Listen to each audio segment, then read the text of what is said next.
నా పెద్ద బిడ్డ పేరు జానకి రామ్, రెండో బిడ్డ కళ్యాణ్ రామ్. ఈ 2 పేర్లు మా నాన్నగారు పెట్టి, ఇక నా బిడ్డల తరం వచ్చినప్పుడు నేను వెళ్లి నాన్నగారు మీరే పేరు పెట్టాలి అని. ఏంటన్నా తరం అంతా మారిపోయింది, ఇప్పుడంతా జాను అయ్యి అని ఏదో కొత్త కొత్త పేర్లు వస్తున్నాయి, మీ ఇష్టం అన్నారు. నేనన్నాను లేదు మీరే పెట్టాలి పేరు అన్నాను. అన్నప్పుడు జానకి రామ్ అని పెట్టారు, మరి కళ్యాణ్ రామ్ పెట్టారు. ఇక సరే జూనియర్ కి నేను తారక రామ్ అని పెట్టా.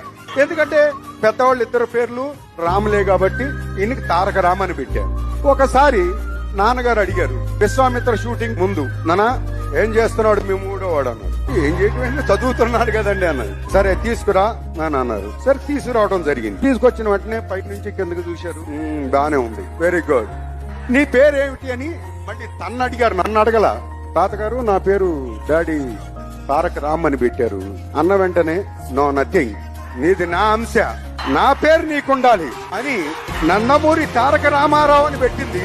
ఆయన పేరును ఆయనే దానం చేశారు, వంశవృక్షంగా మరి ఆనాడు చెప్పడం జరిగింది. Subscribe for more movie muchachos. Download ShareChat.